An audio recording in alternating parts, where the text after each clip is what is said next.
Hello friend, मैं हीरा कुमार हाजिर हूँ अपने एक नए टॉपिक के साथ। आज का मेरा टॉपिक है स्पैनर,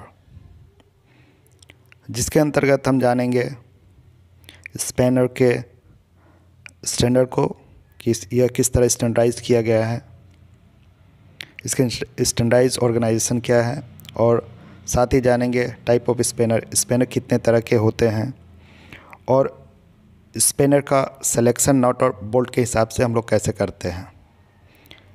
आगे बढ़ने से पहले अगर आप मेरे चैनल पर नए हैं तो प्लीज़ मेरे चैनल को सब्सक्राइब कर लें और साथ ही बेल आइकन को भी प्रेस कर लें ताकि मेरे आने वाले अपडेटेड वीडियो का नोटिफिकेशन आपको टाइमली मिलता रहे।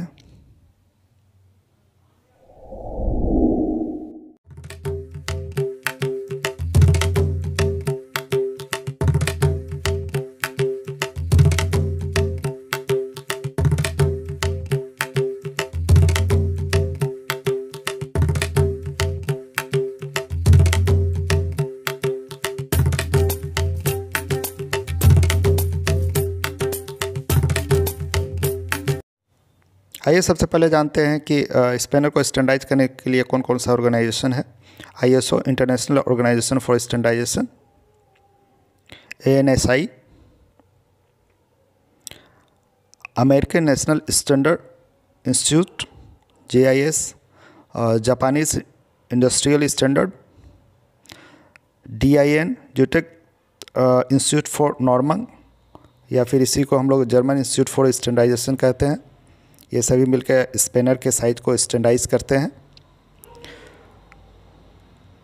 अब देखते हैं स्पैनर कितने तरह के होते हैं। Single open ended spanner, only one end of this kind of spanner is open and the nut और bolt head is held to loosen और टाइटन इट। इस तरह के स्पैनर के एक साइड ही ओपन एंड होता है जिसके द्वारा हम किसी भी नट या बोल्ट को टाइट या लूज कर सकते हैं। रिंग टाइप स्पैनर, ये नाम से ही जाहिर है कि इसके दोनों साइड में रिंग होते हैं जो अपोजिट डायरेक्शन में होते हैं। This kind of spanner have a spherical ring और on one or both end to grip nut and bolt it in order to tighten or loosen them. These rings are bent backward in relation to each other.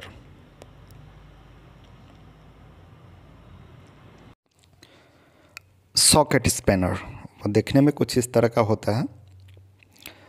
इस तरह का spanner का shape एक round socket की तरह रहता है और इसका एक साइड में स्क्वायर होल रहता है और दूसरी ओर रिंग स्पैनर की तरह होता है, और साथ ही इसका इस्तेमाल दिए हुए एक्सटर्नल हैंडल के द्वारा किया जाता है।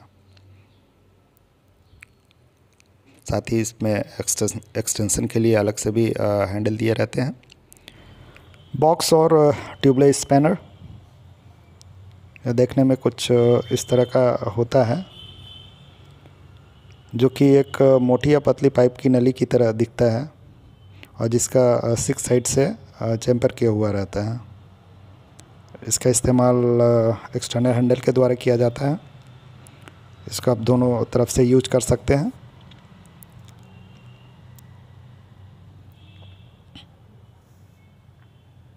कॉम्बिनेशन स्पैनर, जैसा कि नाम से ही पता चल रहा है कि यह कॉम्बिनेशन है। दो साइज़ नहीं, दो हेड का, एक साइड में रिंग साइड रहता है, दूसरा ओपन हेड रहता है, बट दोनों तरफ सेम नंबर ही रहता है। हुक स्पैनर, बेसिकली ये यूनियन को खोलने या बंद करने के लिए इस्तेमाल किया जाता है, और यूनियन का इस्तेमाल हम लोग दो पाइप के जॉइंट के रूप में करते हैं। इसके दोनों साइड में हुक बने होते हैं, इसलिए इसे हुक स्पैनर कहा जाता है। एडजस्टेबल स्पैनर, इसके जो एडजस्टेबल होते हैं ये आप अपनी आवश्यकता के हिसाब से एडजस्ट करके यूज कर सकते हैं। ये बेसिकली वहाँ यूज़ किया जाता है जहाँ आपके पास स्पेसिफिक स्पैनर ना हो किसी नट या बोल्ट को खोलने के लिए। जनरल भाषा में इसको सलाई रिंच भी कहते हैं। पिन फेस एडजस्टेबल स्पैनर, यह स्पेशल डिज़ाइन किया हुआ रहता है जिसके दोनों फेस पे पिन लगे होते हैं, और नॉर्मली यह टेंशनर में को अगर टाइट करना हो, जहां आपका कोई स्पैनर यूज़ नहीं कर सकते हैं जिसको लॉक करने के लिए या टेंशन देने के लिए, वहां इसका इस्तेमाल होता है। पाइप रिंच, ये राउंड शेप के जो पाइप होता है या कोई भी चीज़ हो जो राउंड शेप में हो, उसको टाइट या लूज करने के लिए इसका इस्तेमाल किया जाता है। इसमें भी स्लाइडर की तरह जॉ बने होते हैं जिसको आप कम या ज़्यादा कर सकते हैं। टॉर्क रिंच, यह भी एक सॉकेट स्पैनर का टाइप होता है, बट इसमें दोनों में अंतर यह होता है कि इसमें टॉर्क डिफाइंड रहता है। ये अपने हिसाब से स्पेसिफिक टॉर्क को सेट करके आप नट या बोल्ट को टाइट करते हैं। चलिए देखते हैं कोई भी स्पेसिफिक नट या बोल्ट के लिए कितने नंबर का स्पैनर इस्तेमाल किया जाता है। तो इसके लिए बेसिकली दो मेथड होते हैं। पहला मेथड फार्मूला मेथड, जो कि ISO और ANSI स्टैंडर्ड के लिए एप्लीकेबल होता है, और दूसरा चार्ट मेथड, जो कि DIN और GIS के स्टैंडर्ड के लिए एप्लीकेबल होता है। आप चार्ट मेथड के लिए ISO और ANSI का भी यूज़ कर सकते हैं।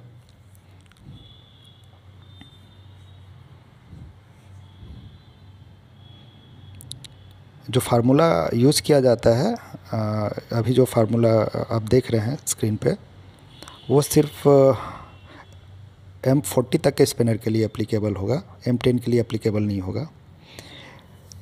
इसका फार्मूला होता है spanner size equal bolt size into 1.5 + 1। इसको एक एग्जांपल के द्वारा समझते हैं। मान लेते हैं कि हमारा M8 का बोल्ट लगा हुआ है। अगर इसको इस फार्मूला में पुट करेंगे तो हमारा इसके लिए 13 नंबर का स्पैनर यूज होना चाहिए। बट M10 के केस में अगर हम इसको हम लोग +1 की जगह +2 करते हैं। अगर +1 करेंगे तो हमारा 16 नंबर का स्पैनर यूज़ करना चाहिए, बट हम लोग करते हैं 70, इसलिए हम लोग इसके फार्मूले में +2 यूज़ करेंगे। और यह फार्मूला, एक चीज़ और ध्यान रखना पड़ेगा, यह फार्मूला M5 और M7 के बोल्ट के लिए यूज़ एप्लीकेबल नहीं होगा,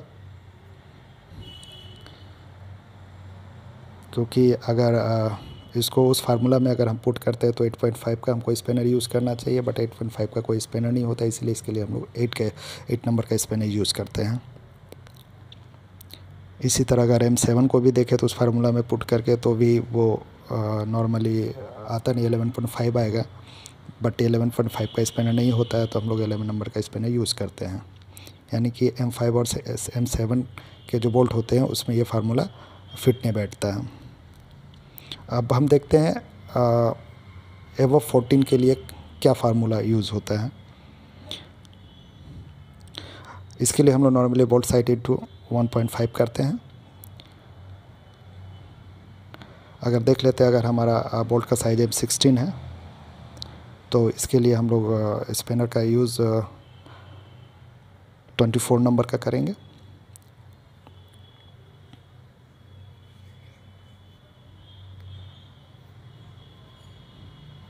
और यह भी फार्मूला हमारा M22, M27 और M30 नंबर के बोल्ट में नहीं कर सकते यूज़। उसके लिए हमको चार्ट का इस्तेमाल करना पड़ेगा, जो कि चार्ट कुछ देखने में इस तरह होते हैं। ये आपको नेट पे अवेलेबल है, आप इसको आसानी से देख सकते हैं। चार्ट के द्वारा इस पर स्पैनर डिसाइड कर सकते हैं।